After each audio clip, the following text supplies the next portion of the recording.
mind the Thresh was the bigger issue right there, and of course Peekaboo wants to take that Thresh also, but yeah, I don't know about that ban. I think it's a little bit too reactionary. I agree. Well, they're going to go ahead and ban the Rumble against Marin, as you do, as always. And what's that final ban going to be now against NaJin? It's going to be Rek'Sai against Peanut. So the Lee Sin is available for the first time. They did replace the Lee Sin ban with the Kalista ban, SK Telecom. Now, will NaJin ban the Veigar again? In Game 1, they banned the Nunu. They are going to go with the Veigar, so they've decided that the Nunu is not a problem. I disagree. I think that Peanut still lost his red buff to Benki just walking in on him. That's very true.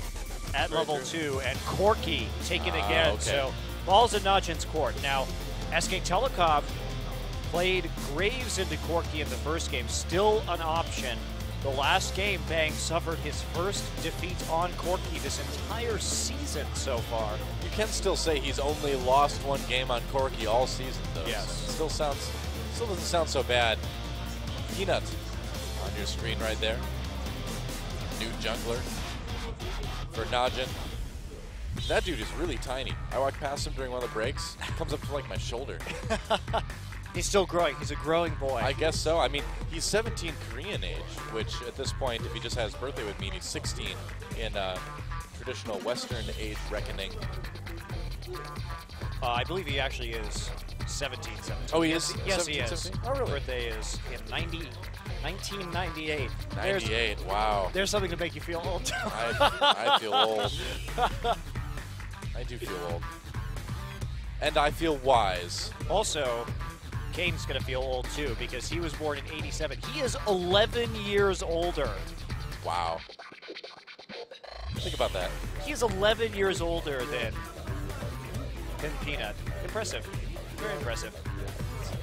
Is it really impressive just to be born at a certain time and just still be playing somebody else? Yeah, still be playing League of Legends at the ripe old age of 28. It's because Monte Cristo, the support role is a position of the mind, and only the most intelligent can handle it. And really, even though my APM may not be up where it used to be, the mind is still strong. That explains why you're such a bad support player. I am not a bad. You take that back. I am not a bad support player, Mister. I'm gonna play Gangplank every game. You have no right to talk. Looks like Leona's going to be the pickup against the Thresh this time around for SK Telecom. I think Peekaboo is going to feel maybe a bit more comfortable on that. And Benki does get the Jarvan, too. Okay. Yeah. So Leona coming in this time. Of course, we did see Kane take that up. But SK Telecom going for the Corki Leona lane that NaJin fielded in Game 1. But Graves Thresh could be used right here. Now, Veigar was the support alongside the Graves in that first game. We haven't seen a Twitch in quite some time. Do you think we would see a Twitch, though, in this case? I mean, you'd have a lot of CC, you have a lot of good targets for spray and pray, but yet you'd be locked down so easily by Solar Flare, Cataclysm. It'd be a very risky pick. I agree. If I think they it's chose very it. dangerous. And they're actually going to wait to select their I think that's a good idea. AD carry until they know exactly what's going on right here. Lee Sin and Lulu the lock-in, so Rain will be reprising his role on the champion he played in Game 1. And now, let's see here. Well, they've got a mid and top to consider. Nara is still available if Marin wants to trade. Could also bring that Renekton in, possibly. Yeah, we could see that up against Lysandra. Maybe he bullied out a little bit early on. Ari for Faker makes a lot of sense. Of course, Ari receiving some of those nerfs in the latest patch does make her have to get a little bit closer in order to get the damage down from her Foxfire. With someone with Faker's mechanics, so I don't feel like that would be as big of a concern. And I love this Maokai. I think this is perfect. Yeah. I agree with you, Doa. They've got really solid engage this game, and they've got a very mobile backline with some good poke. And they also have a lot of pick potential, too, with this team. So they've got a very well-rounded composition that comes in. The main concern is, are they a little bit AP heavy here because of the Corki, Ari, and Maokai together? Do they really have a big concern with that, though? Because there won't be any big hyper tank? No.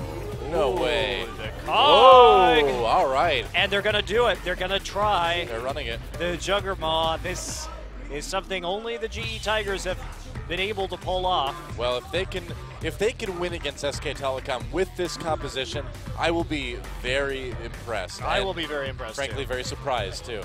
The problem with this, with running this composition, if you are NaJin, is that you haven't had great vision, and this is a composition that is very vulnerable to flanks. Yeah. And you have to play poke pretty aggressively, because if we've seen other people try and run this, and if the Kog'Maw isn't the one that receives the wild growth, if the other team can get a flank on you, which Marin certainly can with a home guard teleport, and you have to burn the wild growth on somebody who's not Kog'Maw, Kog'Maw just gets blown up. Yeah. And especially when you're having Faker play Ahri, I don't really think this is a great idea from NaJin. I think that with their newer players, this may be a little bit overly ambitious.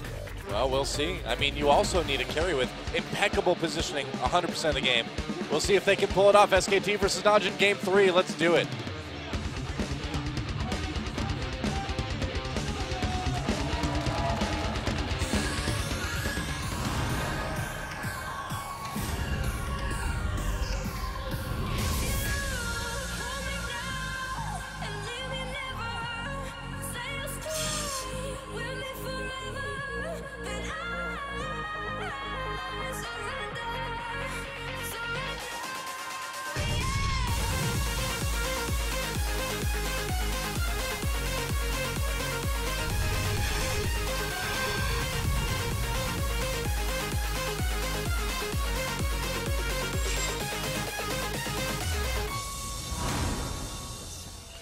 Is it weird that I just want that bird to land on Faker's head and go caw during the middle of that intro? I don't know.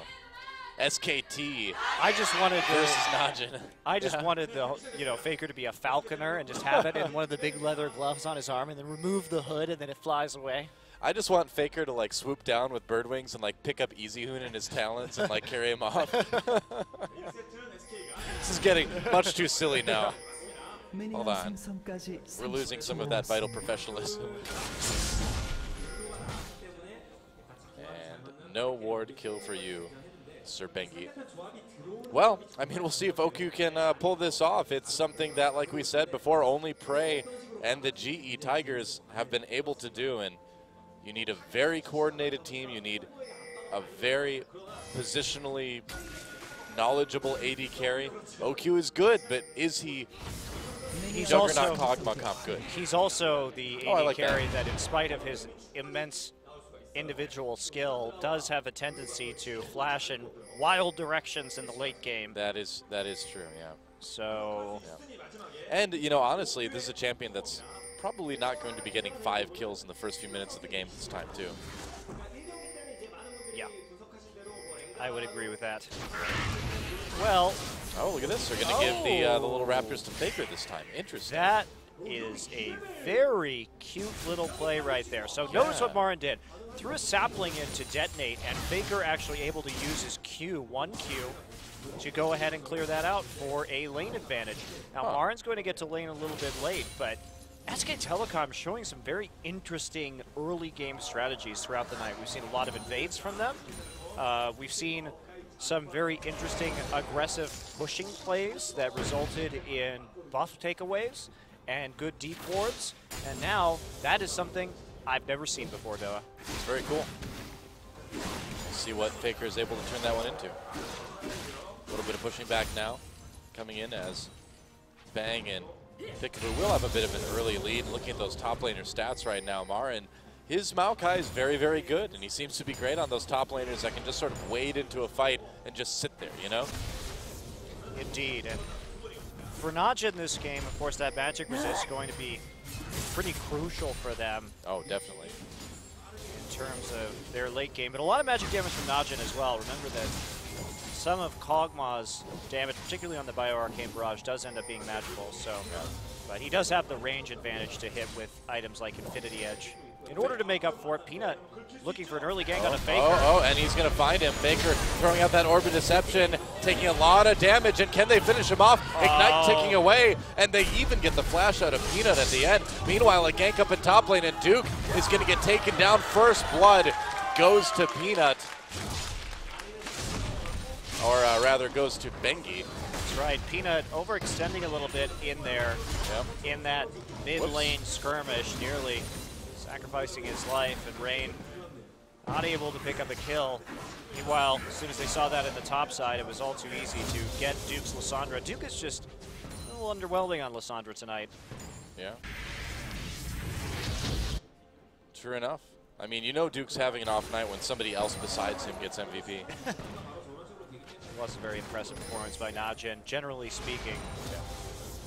All right, well, a little bit of a edge early on for SK Telecom. It's going to be nice to get Bengi that early kill, that little boost of money. And he's still going. He has not gone back to buy yet. Still rocking those double buffs. It looks like they may try to go in on Duke again. Duke still has flash, though, so I'm not sure how effective this is going to end up being. He's very close to his turret. I think Twist Advance coming in. They're going to chase him. There's a knock-up. There's the E, and they prevent it. Wow, another kill, and he flashes right before death. It could not have gone worse for Duke. What a great chaining of CC right there to interrupt his E. Yeah. Great setup from SK Telecom. Didn't think he's going to be able to get that, and Duke is like, well, looks like I'm getting a taste of my own medicine. They repeatedly ganked Marin in the top side in game 1, and this time Marin turning it around onto Duke. Duke with 2 quick deaths here. That was just beautiful, man. Twisted Advance into the QE combo from Jarvan, into the Arcane Smash to knock him out of the E. That was perfect. Right, and he couldn't even flash right there either. That's the whole thing about it, is that he threw out the E and was trying to spam it. Bang. Bang, Eating a lot of harass right there. That's dangerous. Peekaboo had to go really deep for that. Yeah, you can't get grabbed like that. Yeah.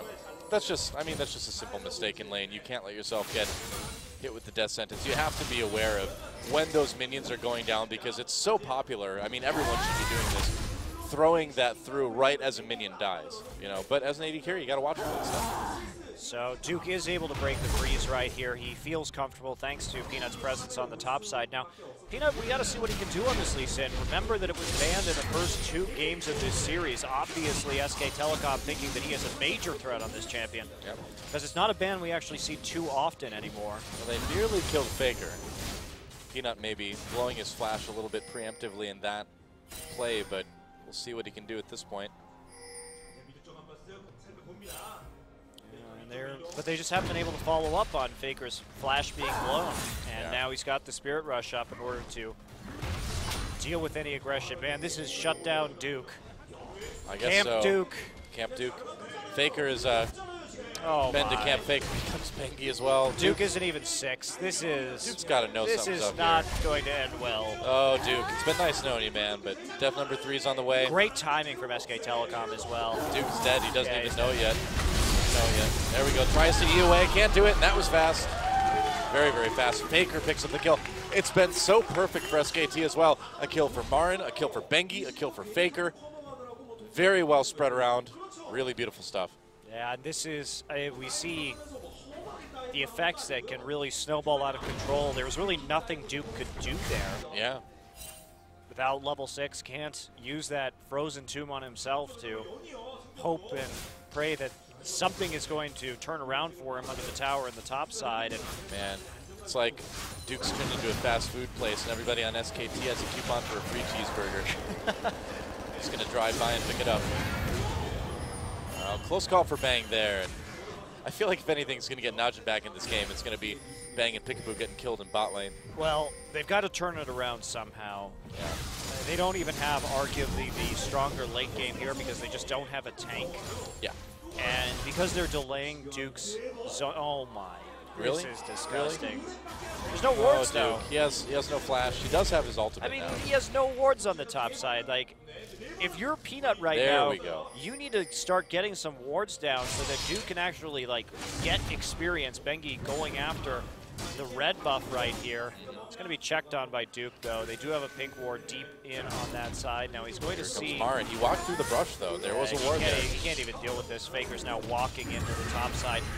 Bengi has been playing the map so well tonight. You really have to give him credit for that. Oh, man, and they're going to go ahead and do right out of that W. Doesn't matter. Faker gets him with the charm. Uses the ult. Peanut is there. Can he save him? No, and another kill for Faker. What does Rain do against this?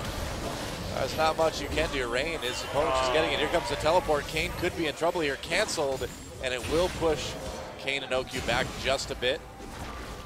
Kane and OQ doing their best to play aggressively with all this action at the top side right now, and they continually see Bang up there, but they just don't have that strong of a kill lane, and Kog'Maw has to be very careful. Team B coming in. Here comes Duke. He's got no ult.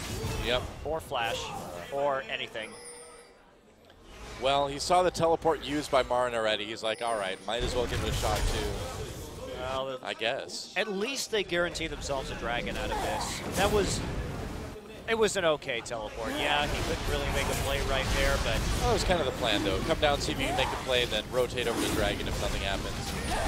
Yep, so they get a Dragon. Still a big lead for SKT. 4 kills to nothing, and it looks like Marin's going to be able to take out this top lane turret without too much trouble. They're going to try to catch Faker in mid, but he's already on his way out. Still has that flash. Can't hit Kane with that charm, though. And nobody clearing out pink wards in the top side either. Yeah. Just Marin can proxy farm all day with the wards in this position. He's getting a massive lead right now. This is reminiscent of the last game where we... What is this? 76 to 36 CS? Yeah, it was just like last game when OQ was doubling Bang CS. Yeah. And look at this too. Marin actually manages to reverse the wave, so looks like he's actually just going to clear it out and push it some more, but he had the chance to let it bounce back against his own tower. Now, OQ has gotten a nice little CS lead against Bang, but, I mean, like you said, they have no tank. How are they going to use this in the late game? SKT just walks in and gives a very easy blue buff over. See if they give that one too. Looks like it will go to Bengi. Well, SKT, you have to give them credit. Even in that loss, they were playing the objective game and the vision game so much better than NaJin. Wow, Rain really comes in with the, there's the flash. Okay, so Rain gets out. Faker uses his ult. Rain doesn't have to use his, but the summoner is down. And they're trying to do something here. Peanut's here, but they may be able to catch him here. We'll see. There's a flash. Chilling They smite. get it kicked against the wall. Q connects, and Peanut's going to follow him in. There's a play. Fox doesn't hit him, though. Bang turns around to try to make something out of it. Can't quite kill Kane. There we go. Now in onto OQ now. Peekaboo. He does not have his ult available. He just is not even level 6 yet. Oh, wow. Well, actually, Kane flashed out of the Cataclysm right there, so Yeah. OQ still on the... I don't know OQ. if flashing right there was worthwhile. I mean, you're not going to get away. Maybe you can get executed. This would be the most exciting escape for Kog'Maw ever if this actually Wow, happens. is he going to Faker make doesn't it have the out? ult. Wow, I think he is. Wow. What? Oh, Peekaboo coming in. It's all on him now. Time to get bloodthirsty. Kane is there to try to save him. Lantern. All he needs is a lantern, and there my. it is. I can't believe they got OQ out of there. Wow. Well, I take it back, though. That actually turned out to be a good use of flash, but who would have thought that he'd be able to come out of that? Now, they did have some wards down there in the bottom side, and Kane with the sliver of health after flashing out of Cataclysm immediately. Now, they still have a lot of other problems. They lost the bottom turret in that whole ring around the jungle, which, you know, that's a fair trade for SKT. They don't need to pick up that kill, and at the end of the day, Faker got right back into the mid lane to push back this wave and prevent any pressure, so there wasn't too much wasted from T1 right there. I thought Lee Sin was good at escaping, and then I found out about Kog'Maw. The ooze. The ooze, that's right. He abused the ooze. He did abuse the ooze. Yeah. He knew the secret of the ooze. Just slowing down Faker. Just like Master Splinter. Yep. Well, they're going to kick Bang out. Well, that was interesting. Okay. No follow-up there. Yeah, sometimes you just got to kick someone over a wall. It's fun. Well, if Duke and Peanut had been on the same page, that actually could have been a very good setup. I was expecting like a flash ult from Lysandra, yeah, but it didn't come through. The range just wasn't quite there for Duke, I guess. Not a good night for Duke's Lysandra. Very surprising to see him losing this hard in lane. Yeah. It is a bit puzzling, isn't it? Marin really kind of coming alive a bit after that first game. Solar Flare slows Kane. They don't get the stun. Oh, Bang runs right into the death sentence. He manages to make it out, but wow, just valked right into that death sentence. Yeah, I'm curious, Toa, because they're by bringing on Duke repeatedly right here, it really needed Peanut to be up there and trying to counter gank to the top side, because in the professional setting, the fact that they're going to just continue to walk up there does seem relatively clear. Yeah. And so you have to be able to be there and make the plays. Peanut cannot do red buff right now. Oh, there's a shield. Maybe can odds healing a bit, though. They're going to need some help from Kane and Oki. He's like, can I get a leash, please?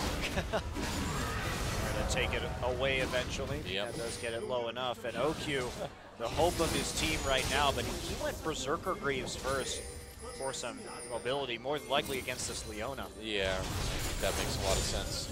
It certainly slows things down, but it makes a certain amount of sense. Duke just trying to freeze as best as he can. He's got a lot of farming to do before he is a relevant force in this game again. Yeah. I do wonder if he's going to try and go for those faster home guards, even though he is this far behind. And he's got to make some sort of play. Yeah. Martin just activating that ult to clear the wave a bit more. Yeah, and OQ's still getting some CS. I mean, it really is going to come down a lot to the nice deny on the recall. It is going to come down a lot to what can OQ do in the late game, you know? Can he and Rain synergize well enough to make this Juggermaw strategy work? That's why I wouldn't run this right now, because you're relying on the key players in this are your rookie players, and that's a risk there, NaJin. It's true. It's a risk.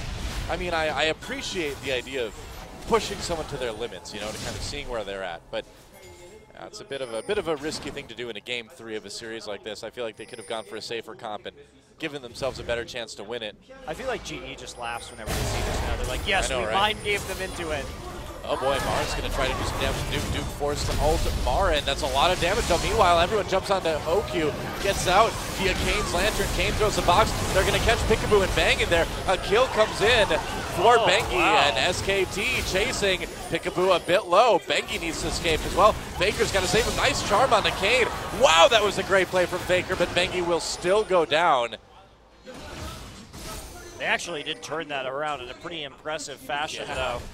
So at the end of the day, they do trade 2 for 2, but Mara just keeps on split pushing in the top side. I haven't seen anyone dirty farming this deep since like Machnoon's Rengar like 2 years ago. It's pretty lopsided. It's been weird today to see one best of 3 with 2 such lopsided lanes. It's very unusual. So Faker sees an opportunity, misses the charm, but Peekaboo follows up with the Zenith blade. But there's the Kog'Maw just baiting everybody in. OQ able to get a lot of auto attacks off due to Kane's fantastic peel right there. Well, Bang walked right into a death sentence again, but look at that. He actually charmed him right at the end of the flash. Yeah, looks like just was barely out of range for a play. Well, he couldn't play because he got charmed. Yeah, oh yeah. Yeah. So that was just Faker doing a good job of predicting where Kane was going to try to go.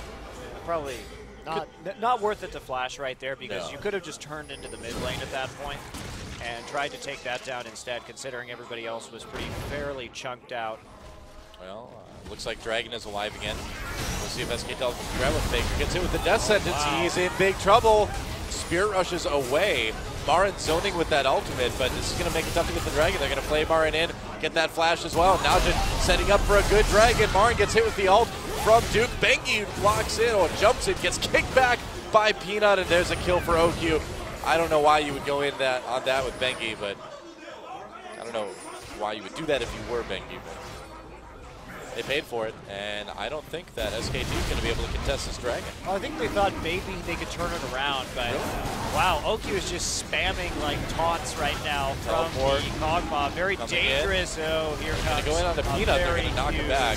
Kog'Maw. Yeah, that's right. Can they get him though? OQ locked up by Peekaboo just a bit. A kill comes in for Corki actually. Going to get taken out again, but there's a kill onto Duke to follow it up. SKT turning this one around. Faker flashes for the charm after Rain's flash, and that's going to be another kill as Peekaboo comes in with the Zenith blade to keep him all wrapped up until Faker can take that one. So at the end of all of it, SK Telecom will walk away with their first Dragon of the game. Look at Marin's itemization this game. So he completed the Catalyst, and instead of going for the Rod of Ages, which would have taken a long time to ramp up and not given him that immediate power spike, he mixes it up and says, hey, I've got this big advantage. I'm just going to go for the Warden's Veil and the Cowl now so that I can just compound my lead in the mid game and not wait for that power spike later on. Turned out to be a very good decision. Good idea. So here comes Marin zooming in with the home guards again. One of his specialties. Rain is just in the mid lane farming, and so this is easily turned around because nobody can kill Marin right now. And everyone else, no mana, no HP on the side of NaJin. Peanut does make a play to get onto Bang at the end and take him down. But you know, I do have to say I'm a little bit worried about SKT because Bang has been eating death sentences like they're the healthiest thing he's ever consumed. He's literally, his last 2 deaths have been him valking into death sentences. Bang has seemed a little bit off the last couple of weeks, that's for sure. Rain actually doing a nice job dodging skill shots right there. Yep, you do need to get a bit closer with Ari now that it's patch 5.3. The range for where the ult and the Foxfire hit are a little bit lower now. And here we go, attempted red buff takeaway. Kane walking around the side, Bengi getting cut off. He got ulted, he got grabbed by the death sentence as well. Marin on the run, they're gonna get the kill on the Bengi. Solar Flare doesn't hit Marin though, so no slow there. Peanut chasing with that Lulu shield, but he's gonna have to turn around again. Meanwhile, Bang just working on that tier 2. He's like, ha, I've solved the problem, I just won't go near the thresh. Well, here's the thing though, is if he gets this tier 2 right now, it's definitely going to be massively worth it because they made NaJin commit all 5 members to that red buff. He did a lot of damage to it. And looks like he's not going to quite get it. Marin far up in the lane right now when he knows that there were 5 people just on the top side of the map. There's a chilling smite used. Marin's going to pop that ultimate for a little bit of survivability, but it looks like it won't quite be enough. Wow, with the play, going to turn around with that twisted advance, but unfortunately for him, not catching OQ within turret range. Not sure why he would extend that far down the lane when he just was in the enemy jungle and he knew that 5 members of NaJin were there.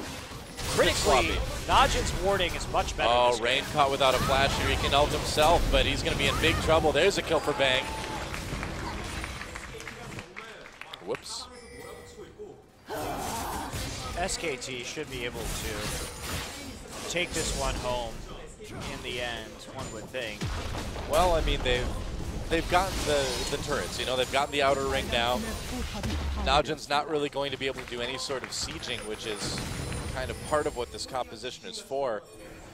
And it just does not look like, I mean, OQ's 2-0-4. He hasn't played bad, but I don't know. Like we talked about earlier, I just don't know if NaJin is ready as a cohesive unit to run a comp like this. It's not really looking like it yet. Well, it's also just this Maokai. I mean, that he's the guy you didn't want ahead with this composition because the idea is that you have to kill the Maokai. With this composition that NaJin's running, you have to be able to tread their front line before you can do anything else. And it's just not going to happen. Peanut gets stalled up by a root right there, so can't get the kickback. But when you have the Maokai get so far ahead so early, get that quick frozen heart, what are you going to do?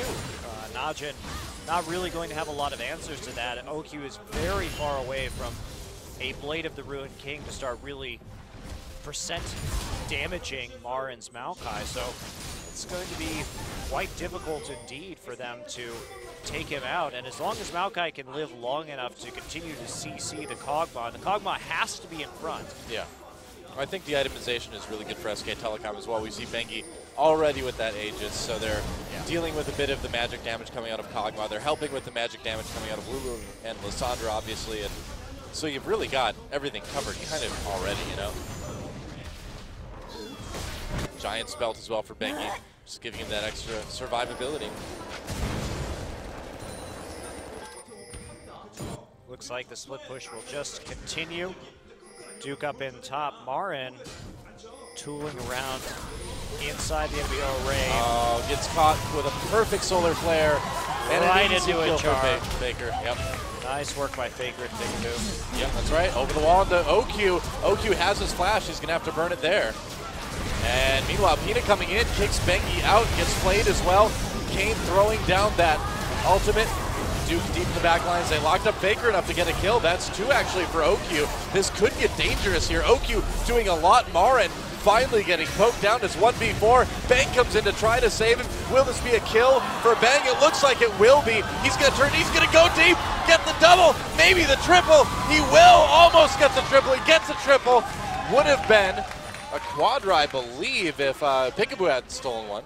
Well, right there, big though, either Bang way. not only came up with the big play, but the critical heal as well to keep Marin alive in that situation. So let's take a look at that one again, because it looks like a pretty aggressive dive. Okay, so they get Rain right here. Marin is on the side. Faker does take quite a bit of damage. Bengi tries to dive right here, and this is too aggressive at the moment. Peanut able to use the ward hop to flash Bengi back and kick him in. Faker does miss the charm, and Kane lands yet another hook. Duke comes in, finds Faker under the turret. Easy kill right there. But watch the summoner heal come in onto Marin right here at pretty much the last possible second.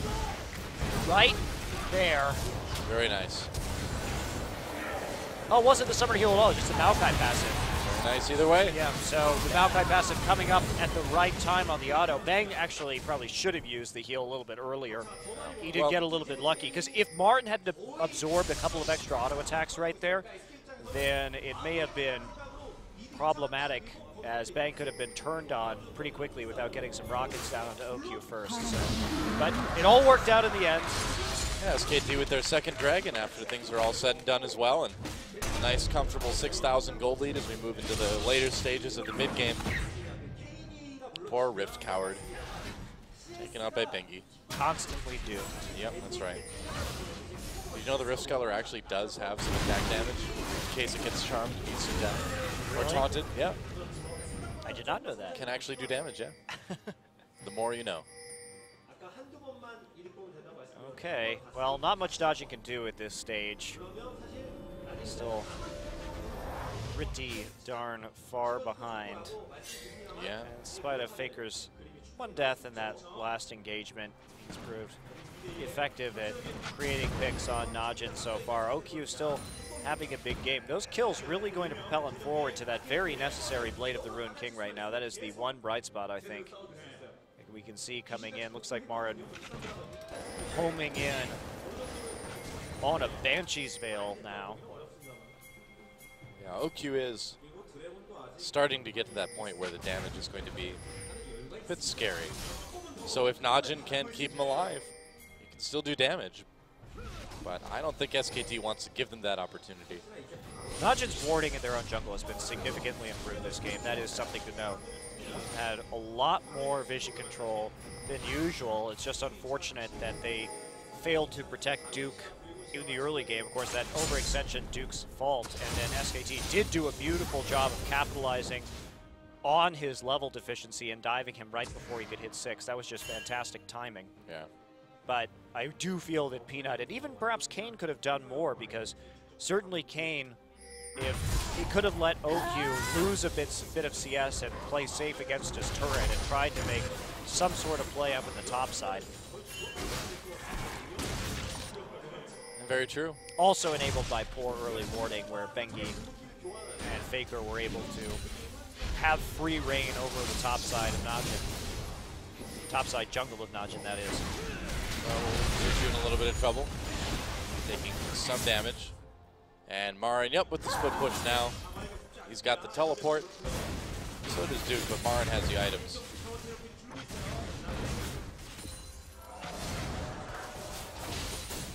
So just a game of defense from NaJin right now until they can get this Kog'Maw even bigger. It's fortunate for NaJin that OQ does have as many kills as he does right now. Now we see completed Blade. He's working on it ever so slowly, but the split push proving pretty debilitating from SK Telecom. You can see Faker, they're trying to bait him in right now to an all-in, but not going to work. Cade right there. And Faker not going to make an overly aggressive move, just instead takes down the turret. Polite golf clap from the audience for that turret kill. They're quite pleased. Marin's just going to recall right next to Duke. And so NaJin taking the opportunity to get a little bit more vision back in their top jungle, and they do need to start worrying about Baron at this point. They've got a ward in the pit, but SKT can start to make some moves towards possibly baiting that if they wanted to. Yeah, 5-1 for turrets though. And SK Telecom, as long as they can kind of stay sane, you know, and keep playing the way they've been playing, they should be able to pick this one up. Yeah, NaJin certainly looking like they have some rough spots to work on in terms of their new players, but you know, that's to be expected. Oh yeah, of course. I think honestly that Peanut and Rain have had a pretty solid debut. I think it's considering. I feel like it's an improvement over what we've seen from Watch and Goong in recent weeks. I mean, especially Watch. I hate to pick on the guy, but Watch wards more though is the thing, and a lot of the issues from NaJin have come due to a lack of wards. You are trading, at the current time, NaJin is trading some more advanced warding for some playmaking ability out of Peanut, which, you know, it worked out in the first couple of games, I would argue. And here we go, SKT going for a Baron. They know they've got the vision advantage. NaJin knows something's up though. They're coming in. Baron is getting a bit low, but yeah, I think you have to disengage from this. Here's the teleport coming in from RN. Gonna zone a bit. SKT turns back onto the Baron again. Bengi getting very, very low. He's behind the Baron. They do get it. Can they get away though? Looks like they're just gonna kind of position a bit. Yep. Great warding from SK Telecom right there. No safe way to check that Baron bit with the sheer number of pink wards for encircling that objective. And so it makes it quite easy. And that was just a great teleport timing from Marin as well, coming in towards the end of the Baron just to zone them out while his team didn't have to turn in that situation. Marin now with an Abyssal Scepter. So, curious. Okay. Interesting. Well, it does. I thought he was going for the Veil, but it does, yeah, I think it's a good item. Oh boy, goodbye, dude. Wow. Faker's starting to evaporate, people. He's almost got his Zonias. He's got some laughing going on too, but this is what happens when Faker gets on champions like Ahri or LeBlanc. Yes, These highly mobile mages. Faker's good at very, very many things, but these, I mean, Ahri and LeBlanc are really what he is best at. Yeah.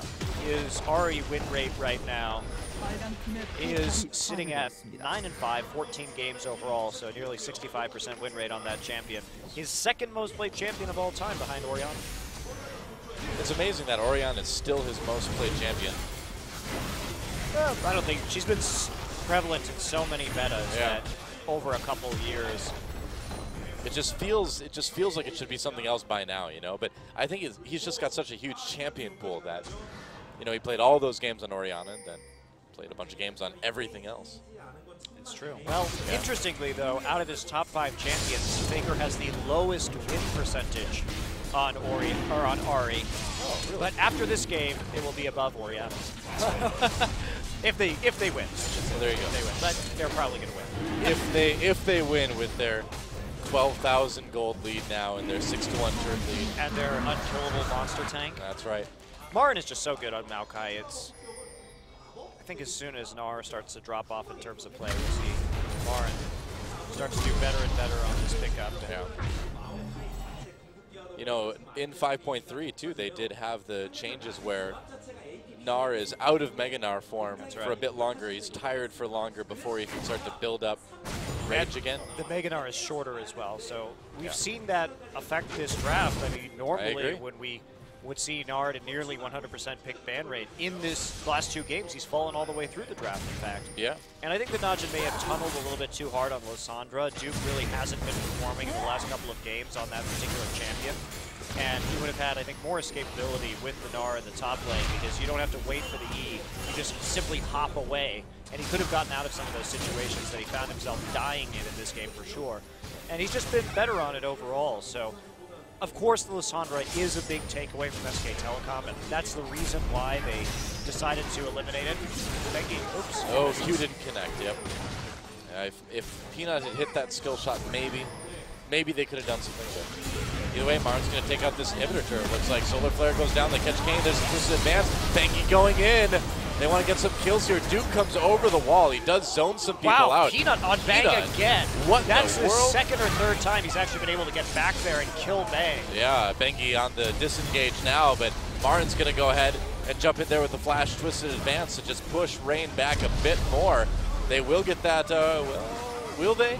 Will they get the inhibitor? has no mana right looks now, like they will. so there's not really many plays that can be made. Peanut really has done a good job of tying up the AD carry on this Lee Sin. He somehow seems to sneak into the back line and get those crucial kicks down time and time again.